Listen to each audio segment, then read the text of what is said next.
ចឹងអ្នកខ្លះគាត់សាកថ្មជីវិតយើងញ័រពេកបាទដល់ពេលសាកថ្មជីវិតយើងញ័រពេកវាអស់ថ្មកណន័យធនាគារដល់ពេលចឹងវាមានបញ្ហាមួយទៀតនៅក្នុងកំឡុងពេលបងប្អូនយើងអនុវត្តហ្គេមបាញ់មិញជាការឆ្លុះបញ្ចាំងអំពីកប្បកិរិយាអរិយាប័ត្រនៅក្នុងការគ្រប់គ្រងលុយការរស់នៅរបស់យើងហើយចំណែកសំខាន់នៅក្នុងការលេងហ្គេម cash flow គឺ debrief មានថាយើងធ្វើការឆ្លុះបញ្ចាំងតាមដានមើលយើងយក cash flow ធ្វើជាកញ្ចក់ដើម្បីតាមដានមើលថាការរស់នៅរបស់យើងកន្លងមកវាបែបម៉េចដែរបាទ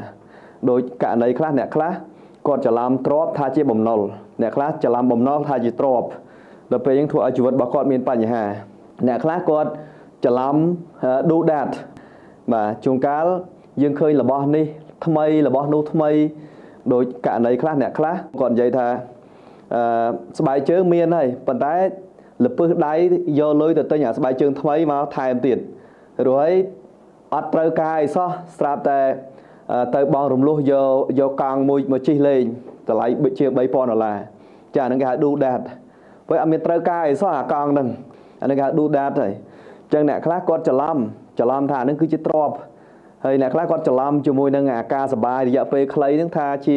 សុភមង្គលរយៈពេលវែងអញ្ចឹងធ្វើឲ្យមនុស្សមានបញ្ហាផ្នែកហិរញ្ញវត្ថុអញ្ចឹងdo that សំខាន់ណាស់នៅក្នុងជីវិតរបស់យើងលោកគ្រូនិយាយមិញល្អខ្លាំងកុំសាកថ្មជីវិតហ្នឹងគឺកុំឲ្យសាកខ្លាំងពេកសំខាន់ដល់ការរៀនអំពីចំណេះដឹងអ្វីដែលយើងអត់មានជាពិសេសចំណេះដឹងហិរញ្ញវត្ថុរៀនបណ្ដាលក់ដូរបណ្ដាហើយក៏សប្បាយចិត្តរីករាយនឹងការអភិវឌ្ឍតាមលោកគ្រូបាត់តាមអនឡាញមកតែសំខាន់ការអនុវត្តពេលដែលយើងស្ដាប់ហើយយល់ហើយយើងយកមកអនុវត្តយ៉ាងនេះខ្ញុំរៀនសូត្របានច្រើនហើយក៏គេហៅថាសំលៀងបន្ថែមខ្ញុំរៀនពីលោកគ្រូបានការសន្សំទៅជាទម្លាប់មួយវ៉ាវអាហ្នឹងធ្វើបានជាទម្លាប់ហើយទោះតែឬច្រើនគឺឲ្យទៅជាទម្លាប់ជារៀងរាល់ថ្ងៃហើយជារឿយអញ្ចឹងទៅហើយថ្ងៃនេះបដោតថែមទី1គ្រប់គ្រងហិរញ្ញវត្ថុកាត់ចំណូលកាត់ចំណាយឲ្យច្បាស់លាស់បូកដកឲ្យច្បាស់លាស់ហើយមួយទៀតការគ្រប់គ្រងអារម្មណ៍វ៉ាវអារម្មណ៍ហ្នឹងគឺមុននឹងសម្រេចចិត្តទិញទ្រព្យឬក៏ទិញបំណុលត្រូវខ្លាំងពជាពេលគិតឲ្យមកចាត់ពីចំណូលពីសមត្ថភាពពីលទ្ធភាពរបស់យើងសិនមុននឹងទិញចាហើយខ្ញុំពេញចិត្តពីលោកគ្រូថារៀនអនុវត្តឲ្យចែកម្លែក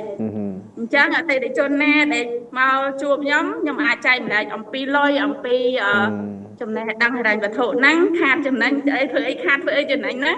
គឺចែកទៅប្រាប់គាត់តើអ្នកឆ្ងល់ទេគ្រួសារអ្នកមានគ្រប់គ្រងលុយយ៉ាងដូចម្ដេចតើអ្នកចង់ឲ្យគ្រួសាររបស់អ្នកចេះគ្រប់គ្រងលុយដោយគ្រួសារអ្នកមានដែរឬទេនេះជាឱកាសសិក្សាជាមួយលោកខំពិសិដ្ឋក្នុងកម្មវិធី Cash Flow Online ផ្ដោតលើការរៀនការអនុវត្តវិនិយោគសាកល្បងដើម្បីជួយអ្នកនិងគ្រួសាររបស់អ្នកបង្កើតទម្លាប់ហិរញ្ញវត្ថុដ៏រឹងមាំអ្នកនឹងរៀនពីរបៀបដែលគ្រួសារអ្នកមានគ្រប់គ្រងលុយចេះគ្រប់គ្រងចំណូលនិងចំណាយបង្កើតទម្លាប់ល្អក្នុងការសន្សំទ្រព្យជាប្រចាំអនុវត្តវិនិយោគសាកល្បងដើម្បីបង្កើនជំនាញវិភាគនិងការសម្រេចចិត្តលើពីនេះទៅទៀតអ្នកនឹងបានចូលរួមជាមួយនឹងគ្រួសារខ្មែរជាច្រើនដែលស្រឡាញ់ការរៀនសូត្រចែករំលែកបទពិសោធន៍និងរីកចម្រើនជាមួយគ្នាដើម្បីចុះឈ្មោះចូលរួមនៅក្នុងកម្មវិធីនេះសូមតាក់ទងមកក្រុមការងាររបស់យើងឥឡូវនេះឬផ្ដល់ជាលេខទូរស័ព្ទនៅក្នុង comment ឬ inbox ដើម្បីឲ្យក្រុមការងារទំនាក់ទំនងនិងផ្ដល់ព័ត៌មានលម្អិតជូន